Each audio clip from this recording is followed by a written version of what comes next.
লুকানোর চেষ্টা করবে। মালাকুল মউত দিয়ে বলবে না রে, আজকে নিস্তার দেওয়া হবে না, এই দেহের ভিতরে আর তুমি থাকতে পারবা না।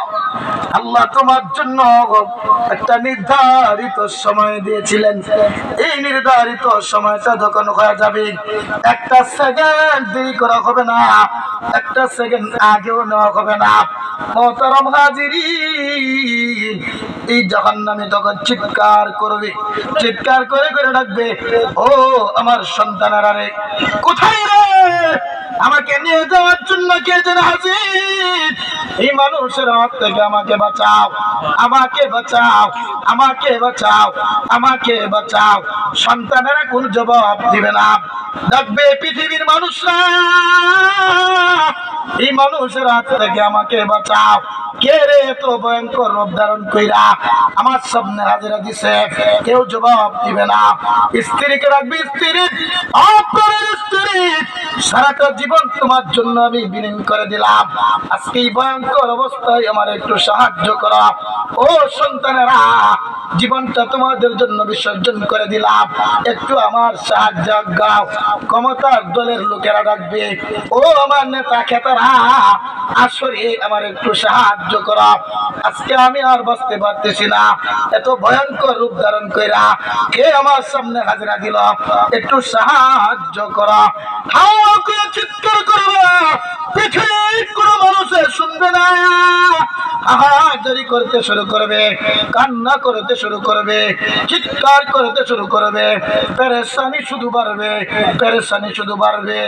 আয় রোগের চিপাই চিপাই ধরবে, বাঁচার কোনো সুযোগ নাই। নির্ধারিত সময়ে মালাকুল মউত তাকে বাহির কইরা নিবে। হে মুসলমানেরা,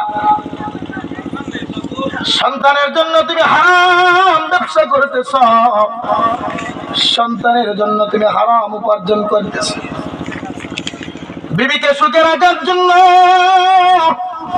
অপরের সম্পদ তুমি মেরে খাইতেছ, আরাম আয়েশের জীবন কাটানোর জন্য তুমি বড় উদাসীন হয়ে গেছো। যখন তোমার সামনে আসবে, কেউ তোমারে কোনো সাহায্য করবে না। কেমনে সাহায্য করবে? তোমার চিৎকার তো কোনো মানুষ শুনবেই না, কোনো মানুষ শুনবে না, কোনো মানুষ শুনবে না। বলেন তো, এই যে আপনাদের মধ্যে মারা যায় মানুষ, চিৎকার দেয়, শুনেন আপনারা? শুনেন? কোন জবাব দেন?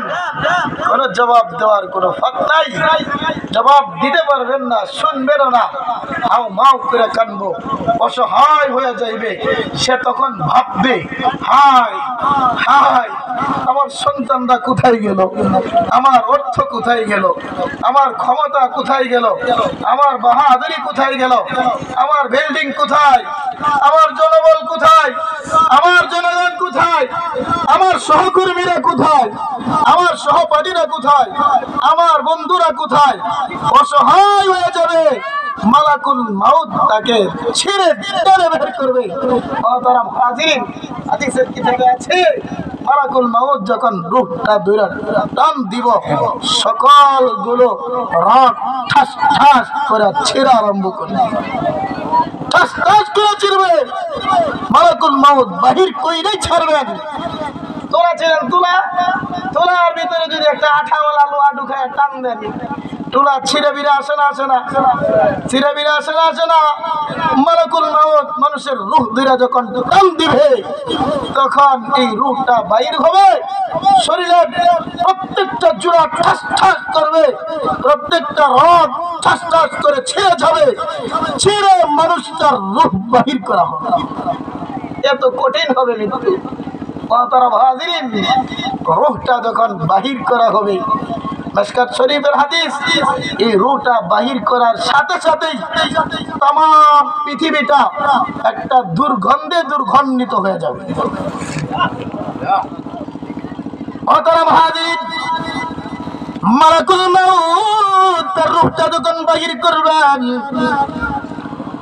ফেরেশতারা সালার বস্তানে আছে, সারা বস্তাওয়ালা ফেরেশতারা বলবেন, দাও এই জাহান্নামের রুটা আমার কাছে দাও।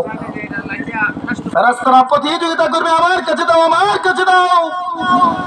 শেষ মুহূর্তে আল্লাহ পাকের একটা সিদ্ধান্ত হয়ে যাবে। সিদ্ধান্ত অনুযায়ী আল্লাহ পাক রব্বুল আলামিন এই জাহান্নামের রুটা একটা ফেরেশতার হাতে দিবেন। এই ফেরেশতা রুটাকে নিয়ে উপরের দিকে উঠতে শুরু করবেন। উপরের দিকে যখন উঠবে, পৃথিবীর মানুষেরা বলতে পারবে না, পৃথিবীর মানুষেরা তখন কিছুই ঠার পাইবে না। আল্লাহর ফেরেশতারা তখন ডেকে ডেকে বলবে, হ্যাঁ ফেরেশতা, এত দুর্গন্ধ, শ্বাস নিতে পারতেছে না, দুর্গন্ধে পৃথিবীটা ভরে গেছে, এই দুর্গন্ধযুক্ত রুটা আমাদের থেকে নিয়ে যাও। ও তারা মুহাজিরিন, আল্লাহ পাক তখন জানিয়ে দিবেন, হ্যাঁ আমার ফেরেশতা, এই বান্দার রুটা নিয়ে যাও এবং মাটির নিচে সিজ্জিন নামক একটা জায়গা আছে, এই জায়গাতে রেখে দাও। ও তারা মুহাজিরিন, যে আলোচনা করলাম, আল্লাহ পাক আলোচনার উপর আমল করার তৌফিক দান করুন। হুজুর চলে আসছেন, আল্লাহ পাক হুজুরের হায়াতে বরকত দাও, আমিন।